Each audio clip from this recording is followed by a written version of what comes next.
오늘은 편입에서 제외할 종목은 4,720원 기록하고 있죠. 바로 CIS 편입에서 제외를 하도록 하고요. 그리고 편입할 종목 말씀드리도록 하겠습니다. 19,900원 기록하고 있습니다. 바로 테크윙이라고 하는 그런 회사입니다. 이 종목은 제가 바닥권 여기 있을 때 해서 명예대당을 편입을 했었는데 그리고 나서 익절이 됐었죠. 그리고 다시 오늘 재편입을 합니다. 한데 제가 오늘 뭐 지수도 이제 뭐 장중 저점 근방까지 이제 거의 오지 않았나 싶긴 한데 이 종목을 편입하는 이유는 그렇습니다.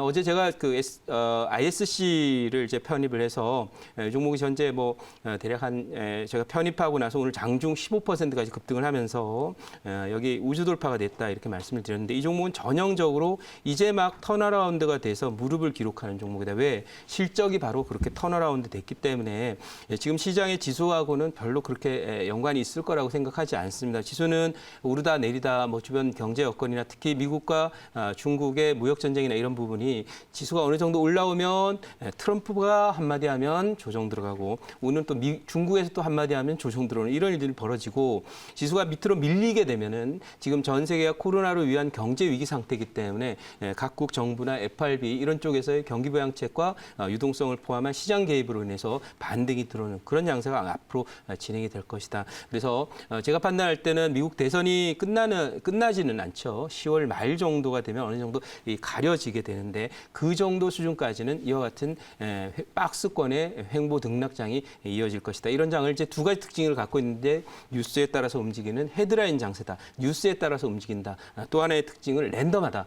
오늘 지금 빠진다고 해서 내일도 빠진다. 이런 추세적인 게 아니라 올랐다가 또 다음날 올라오고 또 내렸다가 다음날 급등하고 이런 형태의 예측할 수 없는 랜덤한 행보를 보일 것이다. 이렇게 말씀을 드려보겠습니다. 하지만 중요한 것은 펀더멘탈은 배신하지 않는다. 왜냐하면 연말까지 실적이 더 좋아지고 기업 가치가 좋아진다면 주식은 이런 종목에서는 지수하고는 무관하게 상승할 수 있을 것이다. 이렇게 말씀을 드리면서 ISC 편입을 했는데 오늘은 좀 비슷한 종목 쪽에 하나인 이 테크윙이라는 종목을 제가 여기서 편입을 해서 명예전당을 보내긴 했습니다만은 오늘 자세히 보면 전고점이 넘어가 있는 상태고 특히나 여기 보면 슬쩍 저항인 그런 자리에 왔는데 오늘 편입해도 됩니까? 라고 여러분 물어보실 수 있는데 이 종목은 소위 그 반도체 테스트 전문 회사예요.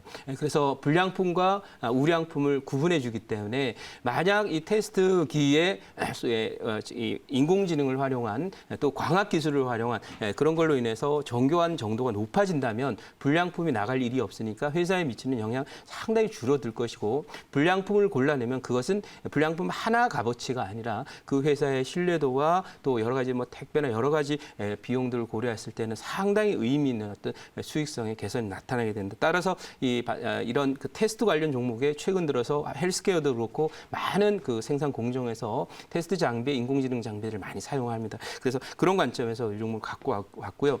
어제도 이제 ISC를 말씀드리면서 이 종목은 인공지능 기능을 활용해서 그거를 테스트 장비에 활용하게 되면 당연히 부가가치가 높아지게 되는 그런 상황으로 갈 것이다. 이렇게 말씀드렸습니다.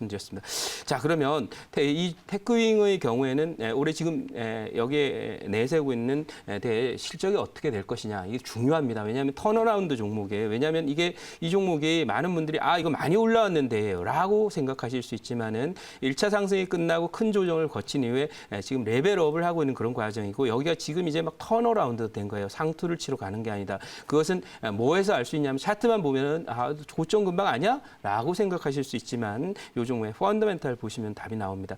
이 종목이 이제 올해 예상 실적은 전년 대비해서 100% 늘어난 전년도에 이제 240억 올해 460억 정도입니다. 그리고 매출액은 2,400억으로 늘어나는데 전년도 1,800억이었거든요. 근데 내년에도 이런 모습이 나타난다. 그래서 내년도에 소위 예상 매출액이 3,400억 그리고 영업이익은 무려 720억. 또 내년에도 이렇게 100% 가까이 또 영업이익이 늘어나고요. 예상 PER이 내년 예상치 6배 정도고요. ROE가 24를 기록할 것이기 때문에 이 정도면 보통 평균 시장 평균 퍼 정도는 한 10배에서 12배 정도는 볼 수 있으니까 부담 없이 장의 상황하고는 무관하게 진입할 수 있다. 이렇게 생각하면서 이 종목 소개 드리도록 하겠습니다. 자, 질문 한번 받아보겠습니다. 네. 우리 김동호 매니저 반도체 부품주를 또 들고 나오셨어요. 네. 그래서 반도체 부품주 요즘 들고 나오시는 것마다 높은 수익률 기록하고 있기 때문에 네.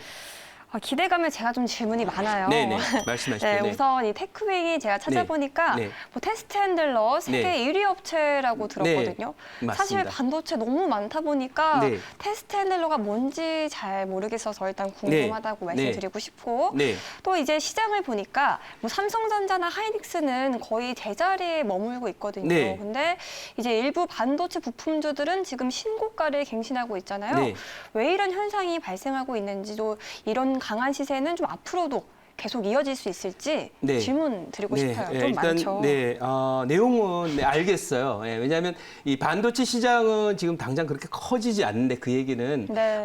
왜 이 우리나라 반도체 관련 종목들은 가느냐 이런 거죠. 근데 산업이 있어도 그 안에는 개별적으로 세부 산업들로 쪼개지겠죠. 네. 그래서 그 안에는 보면은 세부 산업들 중에서 A 산업은 쇠퇴되고 줄어들고 몫이 쪼그라든다 그러죠. 네. 또 어떤 산업은 이렇게 팽창을 하게 됩니다. 그러니까 여러분들이 평균적으로는 뭐 제로다라고 하더라도 그 안에 30%씩 성장하는 기업은 또 비즈니스는 꼭 있는 거거든요. 그러니까 반도체 산업도 그런 거다라고 하는 거고 또 하나는 지금 시장이 이제 그 미중 무역 전쟁의 키워드는 반도체이지 않습니까? 네. 이 반도체 관련해서는 아주 치명적인 어떤 전쟁이 벌어지고 있는 것을 일명 기술 전쟁이라고 부르죠. 그 과정 속에서 미국은 미국대로 그렇고 또 중국은 중국대로 이쪽을 상대를 제압하기 위해서 엄청난 투자 계획을 하고 있습니다. 대만도 그래서 공장을 옮기는데 우리나라 삼성전자도 미국의 이제 또 반도체 공장을 더 크게 증설할 수밖에 없는 그런 상황에 놓여 있고요. 그 과정 속에서도 지금 테스트 부분이 왜 우리가 주목을 해야 되냐면 바로 테스트 불량품을 골라내고 원재료나 이런 부분에도 불량품이 있죠. 웨이퍼라는 이런 것도. 네. 근데 그 골라내는 거에 따라서 영업이 크게 달라지거든요. 왜냐하면 재료의 낭비라든지 또는 대고객 대비의 어떤 신인도라든지 이런 걸 고려해서 그래서 지금 이 인공지능 4대 시대잖아요. 그러니까 네. 그런 점에서 인공지능 기술을 활용해서 자동화되거나 이런 설비를 갖고 테스트 분야, 후공정 쪽에서 많이 쓰는 이런 쪽이 성장 산업이기 때문에 지금도 그렇고 이것은 비단 반도체 시장만이 아니라 소위 레이 같은 종목은 이제 헬스케어 섹터에 있는데 거기도 자동으로 인공지능 기술을 활용하니까 영업이익률이 껑충 뛰어서 네. 10%대에서 30%로 뛰는 그런 모습이기 때문에 이 종목도 기대를 해봐도 좋다. 이렇게 말씀드리고 가격 전략 말씀드리겠습니다. 목표치 6만 원, 손절가는 16,000원 대응하도록 하겠습니다. 저는 여기까지 하고요. 네.